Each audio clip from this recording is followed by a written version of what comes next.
Uyu munsi ngufitiye ikintu kidasanzwe, ngufitiye ikintu twita terme technique cyangwa se amagambo dukoresha muri electronic agiye atandukanye.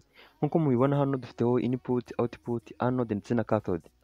Mu by'ukuri izi terme technique ni zagiye ziva mu bibazo abantu babajije. Ibi ngibi ni ibibazo by'abantu babiri babajije. Uwa mbere tujye guheraho ni uwitwa Nzabonimpa Bonaventure yabajije none se input na output bitandukanira mu kwesitara ahatanga umuriro mwinshi ni he? Urumva ni ikibazo we yabajije ashaka kumenya ngo input na output ni he hatanga umuriro mwinshi. Niba ugeze kuri iyi channel ntibigire gukanda subscribe kandi ukande like n'ukundi video ndetse ukore nashaka kubona bose bivuze ngo mwasangira ubumenyi. Nkwibutsa ko wamaze kubikora mufite groupe ya WhatsApp ihuriramo buri muntu wese wakanze subscribe hano tukabasha kugenda dusangira ibitekerezo bigiye bitandukanye muri electronique cyangwa se muri iyi domaine yacu tubarizwamo. Ariko by'umwihariko iyi video niba uri mu bigina cyangwa se ukaba udasobanukiwe izi terme technique icyo zimaze cyangwa se aya mazina abusobanura bwa nyirizina, reba iyi video kugeza ku musozo iraza kurangira bamaze kumenya neza buri kimwe cyose kiri hano ikintu gisobanuye ndetse naho gikoreshwa. Rero reka dutangire isomo ryacu ry'uyu munsi dusubiza uwa mbere Nzabonimpa Bonaventure. Nkwibutsa ko ibi bibazo byabajijwe n'abantu babiri kandi nawe niba hari ikibazo ufite cyerekeye na terme technique cyangwa se n'ikindi cyose jya muri comment wandikemo ibibazo byanyu byose mba nabyanditse hano. Niba warakibajije ukabona ntaragisubiza nawe biri mu nzira, gusa ariko byose byanditse ahantu mba mbifite. Buri kibazo cyose wabajije iyo nagisubize muri comment wenda ukabona nashyizeho yego nzagukorera video iki, gusa ariko iyo nsubije gutyo biba bisobanuye ko nacyanditse ahantu nzagisubiza kandi umunsi umwe. Gusa ariko ngenda mpera ku bibazo bisa naho nyine byoroshye kuba nahita mbisubiza kubera ko hari nk'ibyo muba mwambwiye uzakorera pratique runaka ugasanga nyine nk'ubu ndacyashaka ibikoresho none ugasanga biracyagoranye, gusa ariko ibibazo byanyu byose biba bihari kandi mba nzabisubiza.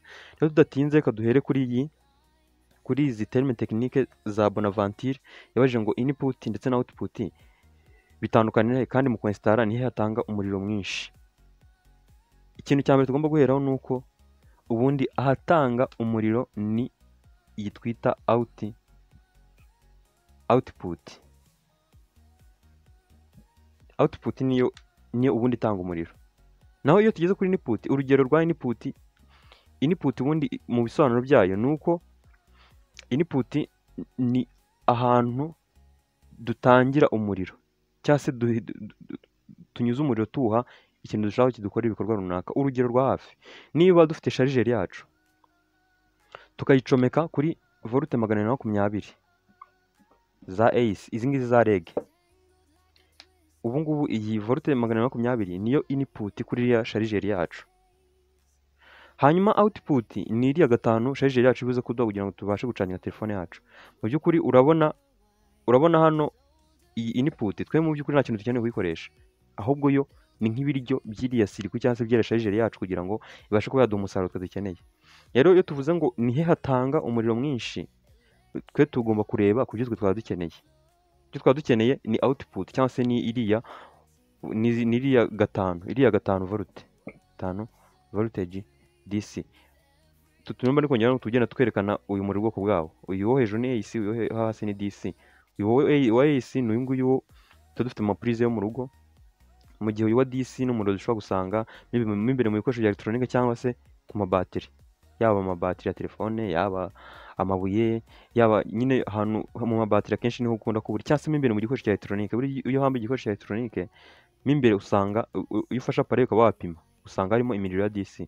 Kubera ko AC yo ikinje mu gikoresho akenshi cya electronique bahita bayihindura DC ubundi gatangira kuba yakoreshwa ariko yabaye DC. Rero hano ikintu twita output ni umusaruro byo tugiye kubona. Urugero rw'urundi rwa output tubare ko dufite hariya icyuma gisya turagiye tugishyizemo amasaka, ariya masaka dushyizemo ni input, nicyo twe duhaye cya gikoresho cyacu. Hanyuma output ni yafu kibuze kuduha. Urumva yuko ni ibintu bibiri bisa naho bihabanye, kimwe tugitanga kuri icyo gikoresho, ikindi icyo gikoresho kikakiduhereza. Bivuze ngo hano twe icyo tubara cyane ni output. Rero kuvuga ngo nihe hatanga umuriro mwinshi biterwa n'icyo tugamije. Urugero dufite wenda inverter cyangwa se convertiseur bitewe nuko ushobora kubyita. Kuri tele bakunda kuzita convertiseur kubera ko mu Rwanda kera habagaho système anglophone. Rero usanga n'abatekinisiye benshi bo kuri tele usanga kubera ko barize kera bakunda kuba ari ama terme technique y'ibifaransa cyane. Rero bakunda kwita convertiseur cyangwa se inverter mu cyongereza. Iyi ngiyi ni device ishobora gufata umuriro, ushobora kuba uwa 12 VDC cyangwa ukaba wa 24 VDC cyangwa ukaba 48 VDC. Hanyuma ishobora gufata umuriro umwe muri iyi ngiyi ikaba yawuhinduramo 220 VAC cyangwa se voltage za AC. Rero urabona iyi inverter yacu yinjiza 12 ikaduhereza 220. Bivuze ngo iyi ngiyi ikora icyo twita step up, ibanza gukora step up. Iyo tuvuze step up ni ugufata ibyo twaguhaye ukabyongera, bivuze ngo iyi ngiyi yo ikora step up.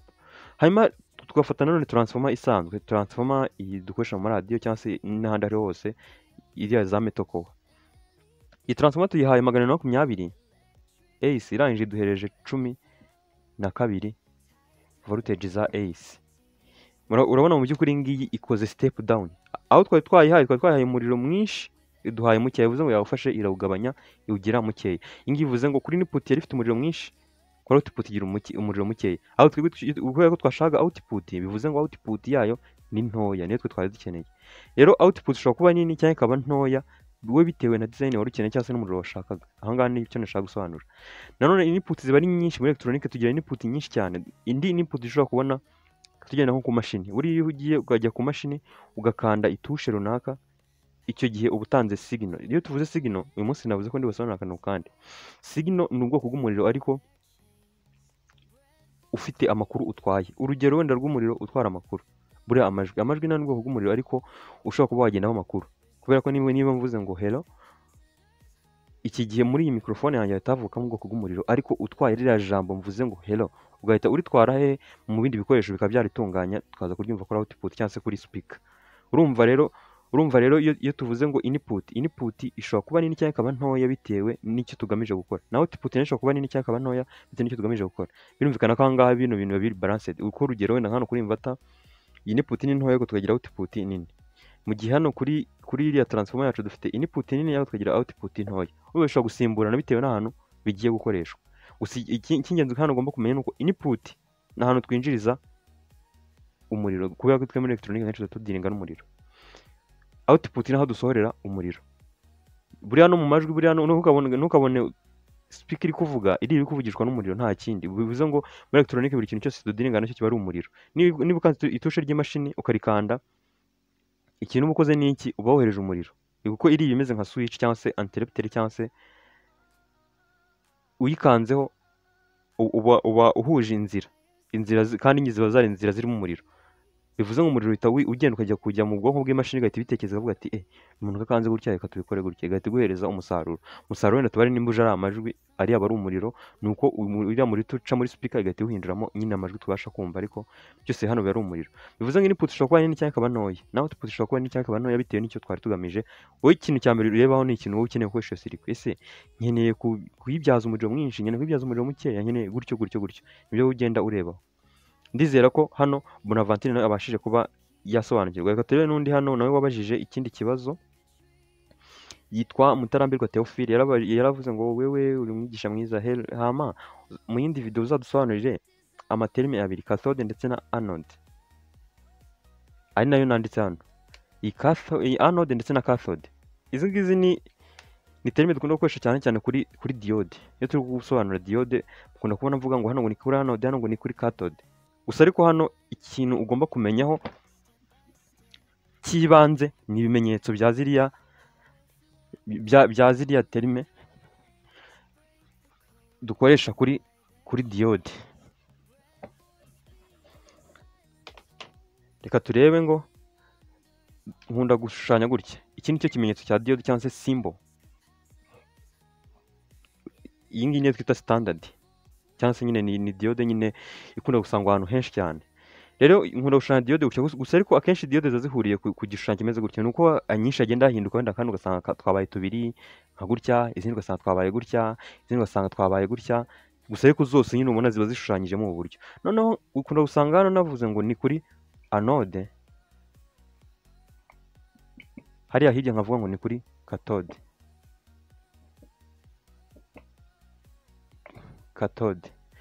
Bavuga ngo hano ikintu bino bintu biba bishatse gusobanura ni kimwe, nuko nkunda kubabwira ngo iyo diode twayikonekise ku muriro mu buryo buri forward cyangwa se mu buryo imeze neza, iyi anode ubundi ifite ikimenyetso cyo guteranya, iyi ngiyi ikagira ikimenyetso cyo gukuramo. Rero iyo tuvuze ngo tuyikonekise mu buryo buzima cyangwa se buri forward bias, ni uko dufata ibimenyetso tukabihuza n'ibya batiri ariko bisa. Iki kimenyetso cyo guteranya tukagihuza n'icya batiri cyo guteranya, mu gihe iki ngiki cyo gukuramo tugihuza n'icya batiri ariko cyo gukuramo. Icyo gihe tuba tuyikonekise mu buryo buri forward, bivuze ngo iyi diode yacu ihita yemerera umuriro kuba wayinyuramo. Hanyuma iyo tuyicuritse tukabaza icyo gukuramo tukaba tugishyira ku cya batiri cyo guteranya, tukabaza icyo guteranya cya diode tukaba tugishyira ku cya batiri cyo gukuramo. Icyo gihe tuba tuyicuritse ihita yifunga igakora nka isolante cyangwa se insulator, ku buryo umuriro ntabwo ushobora kuba wayicamo, kereka iyo ubaye mwinshi cyane ukaba wabasha kuba wayangiriza. Ubwo urumva ariko ibyemera nayo yabanje gupfa, kereka zimwe na zimwe nk'iyo twabonye yitwa Zena yo hari ukuntu ibyemera nyine bitewe n'imikorere yayo cyangwa se n'ukuntu yo ikoze. Ariko urumva ubundi nyirizina diode yo iyo uyikonekise nabi ihita ifunga umuriro ikanga yuko uba wanyuraho. Rero izi terme tekinike zisobanuye iki? Icya mbere ni nazo zivaho buriya izina diode. Icya mbere ni uko izi terme ebyiri anode ndetse na cathode biva ku cyo twita electrode.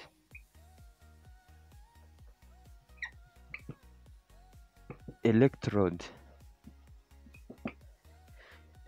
iyo tuvuze electrode ni conductive terminal. Uyu munsi nabwiye ngo ndagenda mbasobanurira akantu kandi. Iyo tuvuze conductive terminal,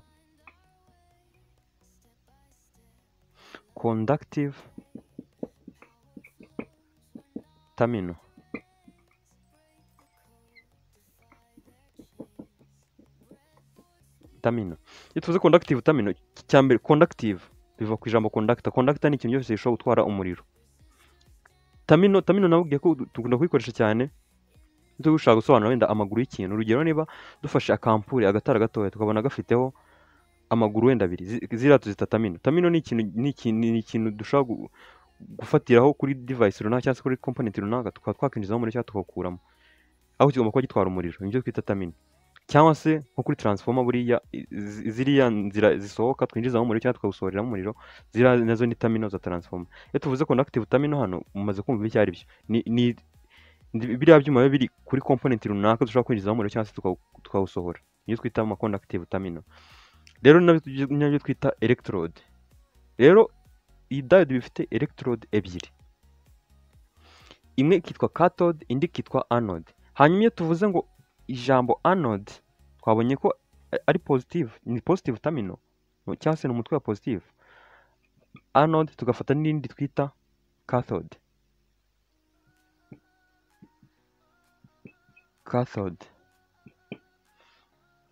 Hano twabonye ko iyi ngiyi niyo anode ifite ikimenyetso cyo guteranya, cathode ikagira icyo gukuramo. Rero kugira ngo iriya component yacu ize tuyita diode, duhita dukata bino bice bibiri.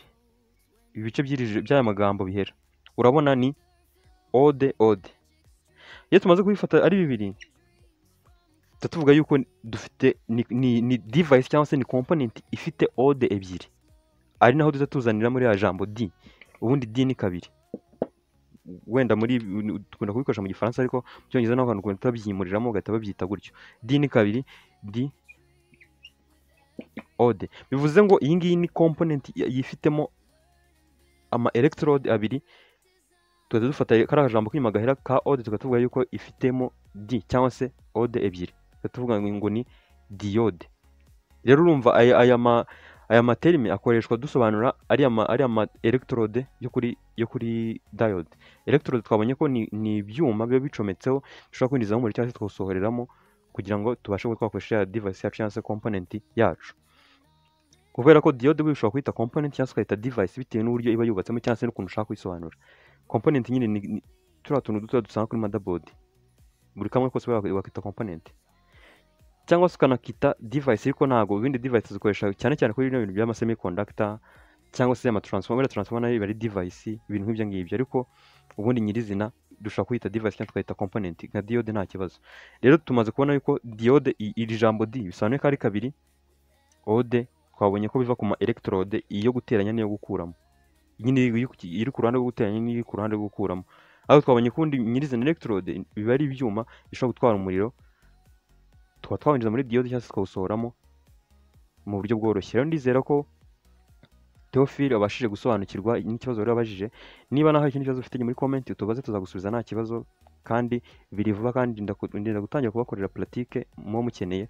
Nkanyambahereza Theo nkahita mbakubitana pratique ya kugira ngo tubashe kugenda dusobanukirwa byinshi mu buryo bugiye butandukanye. Rero niba ari ubwa mbere warugeze hano ukaba utarakanda subscribe, ikande kandi ukore na share ndetse ukane like ndetse ugene muri comment ubashe kuba wagira bimwe mu byo utubwira cyangwa se udusangiza, ubundi duhuze ubutaha. Ciao.